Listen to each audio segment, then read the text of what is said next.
Hello friends, welcome back to our channel Krish cookery. இன்னைக்கு நாம ரொம்ப ஹெல்தியான ஒரு ஸ்பாஞ்ச் கேக் ரொம்ப ஈஸியா எப்படி செய்யலாம்னு தான் பார்க்க போறோம். இதுல நாம மைதா மாவு, முட்டை, சீனி எதுவுமே யூஸ் பண்ணாம தான் செய்ய போறோம். ரொம்ப ஹெல்தியா, ரொம்ப சாஃப்டா இருக்கும். ஓவன் எதுவும் யூஸ் பண்ணாம வீட்லயே யாரு வேணாலும் ஈஸியா டக்குன்னு செஞ்சிடலாம். இப்போ வாங்க இது எப்படி செய்யலாம்னு வீடியோக்குள்ள போய் தெரிஞ்சுக்கலாம். அதுக்கு முன்னாடி நீங்க இன்னும் நம்ம சேனலை சப்ஸ்கிரைப் பண்ணலனா கீழே இருக்கிற சப்ஸ்கிரைப் பட்டனையும் கூடவே இருக்கிற பெல் சிம்பலையும் கிளிக் பண்ணிக்கோங்க. அப்பதான் நம்ம சேனல்ல போடுற ஒவ்வொரு வீடியோஸோட நோட்டிபிகேஷன்ஸ் உங்களுக்கு உடனுக்குடன் வரும். இப்போ வாங்க வீடியோக்குள்ள போகலாம்.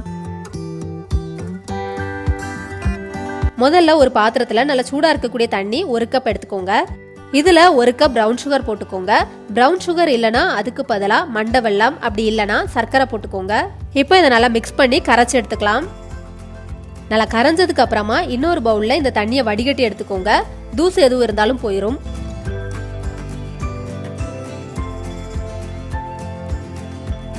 அடுத்தது இதுல 1/2 கப் எண்ணெய் ஊத்திக்கோங்க. இந்த எண்ணெய் பாத்தீங்கன்னா வாசனை இல்லாத எண்ணெயா இருக்கணும். தேங்காய் எண்ணெய், நல்லெண்ணெய் அந்த மாதிரி யூஸ் பண்ணக்கூடாது. அடுத்தது ஃபிளேவருக்காக 1 டீஸ்பூன் வெனிலா எசன்ஸ் சேர்த்துட்டு இது எல்லாத்தையும் நல்லா மிக்ஸ் பண்ணி விட்டுறலாம்.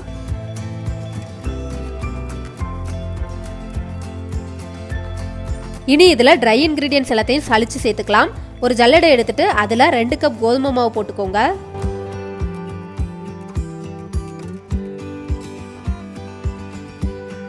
இது கூட 1 teaspoon baking powder, 1/2 teaspoon baking soda சேர்த்துட்டு எல்லாத்தையும் நல்லா சலிச்சு எடுத்துக்கோங்க.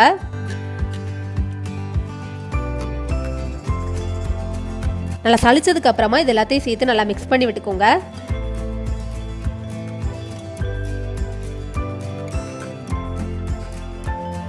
இப்போ இதை நல்லா மிக்ஸ் பண்ணியாச்சு. மிக்ஸ் பண்ணதுக்கு அப்புறமா இந்த மாதிரி கன்சிஸ்டன்சில இருக்கும்.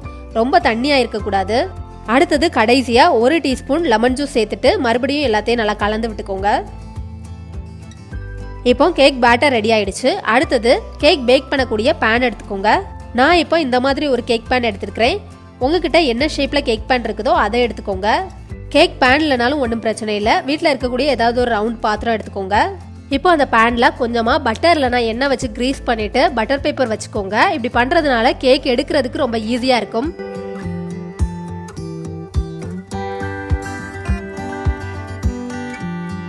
ஏற்கனவே நம்ம சேனல்ல பட்டர் பேப்பர் வீட்டில் எப்படி ஈஸியா ரெடி பண்ணலான்னு வீடியோ அப்லோட் பண்ணியிருக்கிறேன். அதோட லிங்க் டிஸ்கிரிப்ஷன்ல கொடுக்குறேன். தேவைப்படுறவங்க செக் பண்ணி பார்த்துக்கோங்க.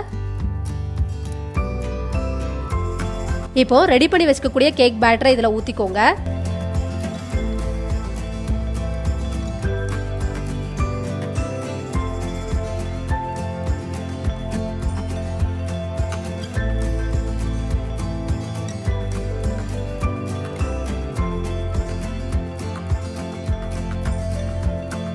ஊத்துனதுக்கு அப்புறமா இந்த மாதிரி லைட்டா தட்டி விட்டுக்கோங்க. அப்போ உள்ள ஏர் பபிள்ஸ் எதுவும் இருந்தாலும் உடஞ்சி ஈவனா ஸ்ப்ரெட் ஆகிரும்.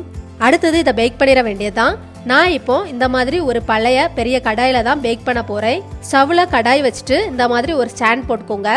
இப்போ இதை மூடி வச்சு க்ளோஸ் பண்ணிட்டு 5 நிமிஷத்துக்கு மீடியம் ஃப்ளேம்ல வச்சு ப்ரீஹீட் பண்ண வச்சுக்கோங்க. 5 நிமிஷத்துக்கு அப்புறமா இதை கேர்ஃபுல்லா ஓபன் பண்ணிட்டு அந்த கேக் பேன் எடுத்து உள்ள வச்சுக்கோங்க. அதுக்கப்புறமா இதை க்ளோஸ் பண்ணிட்டு ஒரு 40 நிமிஷத்துக்கு மீடியம் ஃப்ளேம்ல அப்படியே வச்சு வேக வச்சுக்கோங்க. ஏற்கனவே நம்ம சேனல்ல குக்கர்ல எப்படி கேக் ஈஸியா பேக் பண்ணலான்னு வீடியோ அப்லோட் பண்ணியிருக்கிறேன். அதோட லிங்க் டிஸ்கிரிப்ஷன்ல கொடுக்குறேன். தேவைப்படுறவங்க செக் பண்ணி பார்த்துக்கோங்க. இப்போ 40 நிமிஷத்துக்கு அப்புறமா இதை ஓபன் பண்ணி பார்க்கலாம். கேக் நல்லா வெந்துடுச்சான்னு செக் பண்ணி பார்க்கறதுக்காக இந்த மாதிரி ஒரு டூத் பிக் இல்லைனா கத்தி வச்சு உள்ள விட்டு பாருங்க. கேக் இதுல எதுவுமே ஒட்டலை அப்படின்னா கேக் நல்லா வெந்துடுச்சுன்னு அர்த்தம். இப்போ இதுல எதுவுமே ஒட்டலை, கேக் சூப்பரா வெந்துடுச்சு. இப்போ இதை கேர்ஃபுல்லா வெளியில எடுத்துடலாம். கேக் வெளில எடுத்ததுக்கு அப்புறமா இதை நல்லா ஆற வச்சுக்கோங்க. நல்லா ஆறுனதுக்கு அப்புறமா இந்த மாதிரி ஒரு கத்தி வச்சு இதோட சைடுல எடுத்து விட்டுக்கோங்க. இப்போ இதை லைட்டா கமத்துனாலே ஈஸியா கேக் வெளியில வந்துடும். அடுத்தது இந்த பட்டர் பேப்பரை ரிமூவ் பண்ணிருங்க.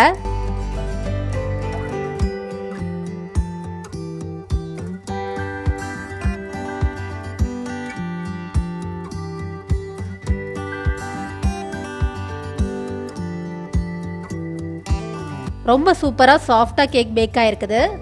நான் இப்போ குறுகலான ஒரு பேன்ல செஞ்சிருக்கிறதுனால இதுல மேல பாத்தீங்கன்னா லைட்டா கிராக்ஸ் விழுந்திருக்கும். அதனால ஒன்றும் பிரச்சனை இல்லை. சப்போஸ் நீங்க ரவுண்டான ஒரு அகலமான பேன்ல செஞ்சீங்கன்னா கிராக்ஸ் இந்த மாதிரி விழாது. இப்போ இதை கட் பண்ணி பார்த்துடலாம்.